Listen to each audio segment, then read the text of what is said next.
Hunting by Stars. Chapter 22. A Cage Opens. Nam.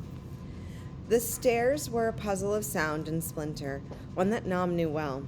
They took particular steps, shifting their weight so that the creak would be merely a low lullaby if it was noticed at all. Rose peered around the corner into the living room. 6 wives lay around the room on blankets and chairs, one on the couch. Each one slept in their white garb, so still they turned to shrouds. They made their way down the hall to Derek's room. He was awake and waiting for them, held to the bed by chains and padlocks. Nam slipped the key from the front pocket of their blazer. Nam felt every muscle and joint working in concert. They were hyper-aware of the quiet in the house. They were so sure Rose and Derek would feel it too, that they were surprised when Rose held a finger to Derek's lips before helping him lift off the bed without a sound, as if noise would change the stakes. Back in the living room, the wives looked peaceful, just another family of cult groupies having a snooze. The truth was, they were so far under right now that it would have taken electricity to rouse them. The chief was the only one who wouldn't wake up. He was lying behind a closed door, his eyes wide open. Nam was glad he had known at the end, glad that he had come to understand that it was his own relative who had caused that end. There was more than one way to steal dreams, and Nam was done with being robbed. Rose had made a plan, but it hadn't been a good one. She had wanted to wait until everyone was asleep and then sneak out. Nam knew that would be impossible. There was no way to make sure that the wives would all be sleeping at the same time. And the chief was a light sleeper, waking to footfalls in the hallway or the sound of someone opening the pantry without his permission. Years ago, at the beginning of all the mayhem, Nam had tried to leave but never made it. Today they would make it, and there was only one way to make sure of that. The chief had to die. The rest could be unconscious, because even if some of the women woke early, they would be harmless as long as the chief was out of the way. He was the battery in the familial machine. Without him, there was no movement, no light, no purpose.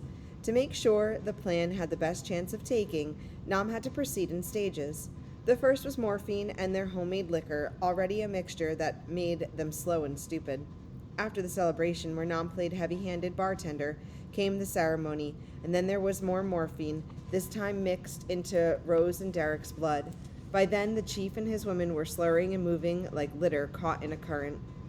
Nam suggested they turn in early, that perhaps the booze had come from an exceptionally strong batch, that the ceremony had probably been doubly effective.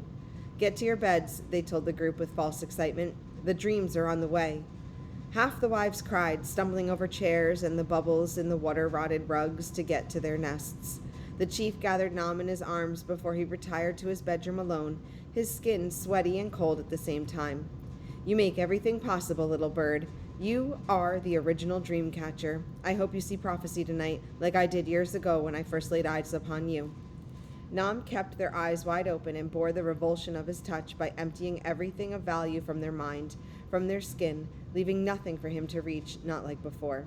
For years they had called him Uncle Bear, not for his protection or size, but for the shadows he threw on the bedroom wall in the moonlight, creeping softly in at first, then without care later on, when there were no adults left to hear or stop him.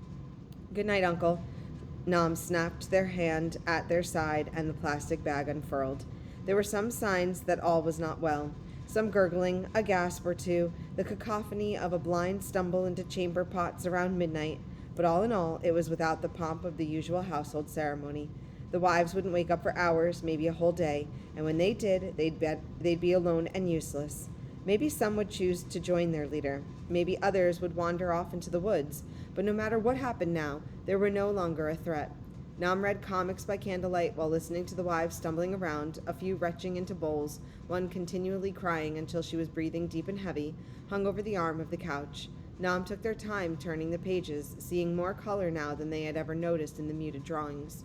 They wondered if Rose and Derek knew, if they had felt the chief struggle through the floorboards or up through the walls, as he tried unsuccessfully to untie the knots that held the plastic bag tight around his neck and over his head.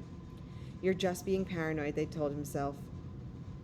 "They don't know. They can't know. Decent people, the kind of people you want to take with you, to make part of a normal family, didn't do these kinds of things." Nam knew that much. After leaving the chief for the last time, still and stiffening on his bedroom floor, Nam finished filling an oversized hiking backpack with supplies. antibiotics, vitamins, bandages, a stitch kit, tins of food, and bottles of water. They left it outside the back porch door as per the original plan. Rose had instructed them to gather these things slowly over the last few days, but taking precious supplies from a madman was an impossible task.